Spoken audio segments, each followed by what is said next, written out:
And then this is my experience that I had. I had this maybe a couple of weeks ago, and I keep replaying it over and over again. It was a very cool experience. I'll share it with everybody. In this experience, I started out in what I perceived as a type of darkness. There was nothing around me to relate to. There was no physical looking objects, no tables, chairs, people. It was just a complete kind of this emptiness. And from this kind of unknown place, all of a sudden in front of me, this golden light appeared as almost like a pillar or something like a rod, because even though it was very, very soft, it was sort of alive. And it came shooting straight down, and it came shooting from what I could see was something like above me, or at least how I perceived it was above me. And then it kept shooting down even through the sort of area I was standing in. It kept shooting straight up and down. And as I looked at it, I sort of seemed to be getting closer to it. And as I got closer to it, I became very, very aware that this was something like a representation of the true reality. That not that this was it, but it was sort of like this is how it appeared to me in this particular experience, so that I could recognize it. And all of a sudden, it became my whole view. It was as if by me recognizing that it was a part of the true reality, it had become a part of me. And all of a sudden, it was my whole view, and I could see this sort of this beam, or this something like this light rod or this light beam was in everything, through all the realms, through all creation. It was in the birds and the trees and even in the concrete and the buildings and all different kinds of funny stuff. But I mean, through all the realms of creation, it was present and it was prevalent. And in that recognition, or in that awareness that it was in everything, it was that everything was this awareness or a part of this true reality, that I was also too a part of this true reality. And in kind of almost something like Ramon's experience, I kind of felt, I had that awareness that I was something like a father, or I was something like that, that I had the ability to share through all these realms, because I was already there with my awareness, because I was a part of this true reality that was into all the realms. And it was just a very neat kind of experience. It was very, very straightforward, very kind of short, but it was just that very strong very strong awareness that was shared with me. So I just wanted to share with everybody here. So thank you, everybody. Yeah, no, that's good. Yeah, so again, it's a confirmation of what's taking place with everyone, and this is why we share, simply because we help each other become more aware and become aware of this. So again, it's a reflection of reality. It's like the secondary light, it's like the rod of power, whatever, all these labels that have been put to it, but it is the reality life is that is working through. And for us to be able to have an association with it or a recognition, it comes in as light. But it's like the air we're breathing, it's invisible, but it takes a while for people to recognize that invisibility, because the true reality, the answer to all life, what people are looking for, is invisible. But when you recognize it, it becomes its own reality accordingly. So the light itself, and this is what Paul started off with, the light and sound, something that we could personally relate to until we learn to see the reality of it ourselves. So as this comes into the personal self, this helps us do that, etc. And the light itself, just like you have your intuitive awareness there, it is the information, okay, that is needed to recognize eventually the true reality. So when Paul gave the spiritual exercises, he said, sit down and, in Taylor fashion or whatever, it was a rigid position to do, but with the new you, it doesn't matter. None of that matters. And the idea was to focus on the light and listen for the sound. Well, the light was actually, and you'd see it many times in your third eye flickering or whatever. Well, that was the information coming through. And this is where, until people understand that that is not the true light, because the true light is a reflection of awareness, which is invisible. So we go through these steps and these stages.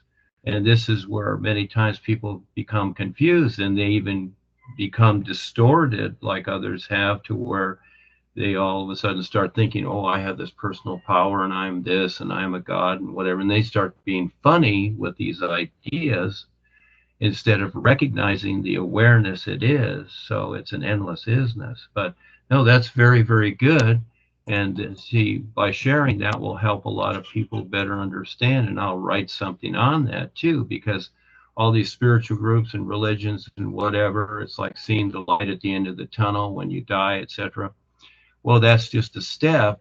That's not the ultimate. And people get hung up in that with their personal self deciding what it is instead of learning to see it with their real awareness and recognizing what it truly is and the difference between that position and creation and the real universes or the invisible positions that all life is. So no, thank you so much. That's good. Yes, great witness. Thank you. Thank you. And Thank you, I will Jeremy. say, yeah, and I want to add real quick too that that was another really cool part, is that it was invisible, and it had, it was as if I had to make the decision, and it also made the decision to show itself to me, or show this part at least that I could relate to, like you said, for the personal self. So just very, very cool. So thanks again, everybody. Yeah, it's very necessary that, there's a lot of negation as we go through the process. And even Paul created negation with things like good and bad food, and this is right and this is wrong and whatever. And then there's the cow god and all this stuff. And yeah, we need this for a while, like we're going through the process, and we were the babysitters at that time. But eventually, as and this is what life needs, just like the controllers need, they want your free will. So it is your intent, is your real awareness, and where you place that is very important. And most people, I saw that through, Eckankar as an example, all those years, people didn't recognize their intent. They were using their mind to comply with the literal side of the so-called spiritual idea, is what they were doing. And that's not what we're doing here.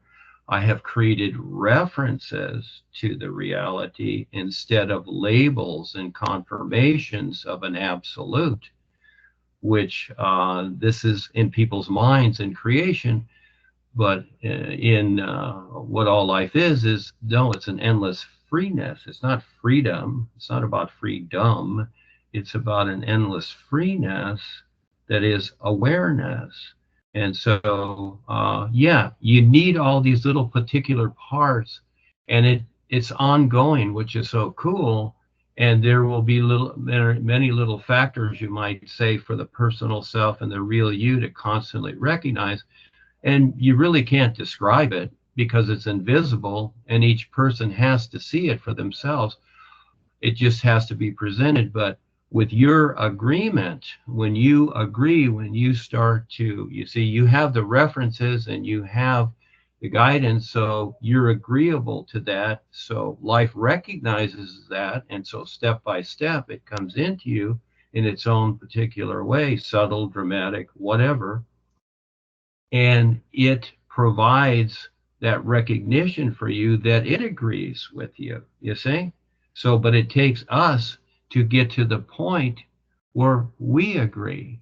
So it's just like, wanting a job. If someone, if you want a job and go out in the job market, you have to be willing to work the job, not just get the job, but you have to be willing to, you might say, work the job. In other words, do what it takes, agree with what it takes for it to be done to get the job. And it's just like that here. We're going through this kindergarten process, this babysitting process, to get to that point to where we start to recognize life and start to agree with what it is and not what we think it is.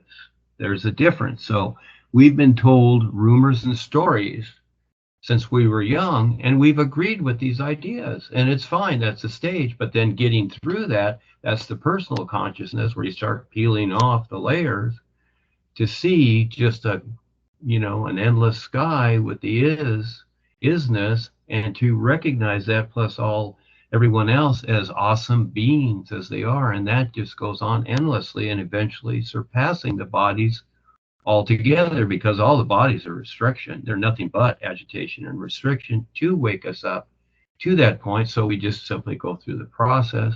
And it is a huge process. It's not overnight. It's not like, you ask the question, you get the answer. That's all literal. But we need this personal self that is restriction, just like a person that wants to become stronger physically. They have to create resistance, don't they? And so creation is our resistance, not to make us stronger, but to become more aware. There's a difference. And this is where people get lost in the idea, well, I'm becoming stronger, more powerful, all this stuff. Well, these things apply to creation only, and not to your real awareness and recognizing what life is, because it's pointed at the personal self and not the awareness that all is. So when you get to the point where you recognize that life comes first, and you're just the seeing and being viewer with it, you see, then you're on your way to that freeness you're looking for. So when you get out of that personal self, so when you look at things like Eckankar and that I went through, and the other things, etc., it was really all about the personal self. It's like, I'm spiritual, I have initiations, I'm somebody, I'm loved, all these things, all about saturating the personal self. And that's why the Ekkas are so encumbered and tap-lined by reptilians, because they've agreed to all this literalized nonsense that had its had its day. Just like when we were kids, we were in the baby crib, we were fed by mamas and stuff like that. Well, that had its day, but now, well, we're bigger now, and we need to decide for ourselves. So getting to the point where you have that free will, where you're agreeable to want to discover and recognize what all life is, that's huge. That's huge, Jeremy. Thank you.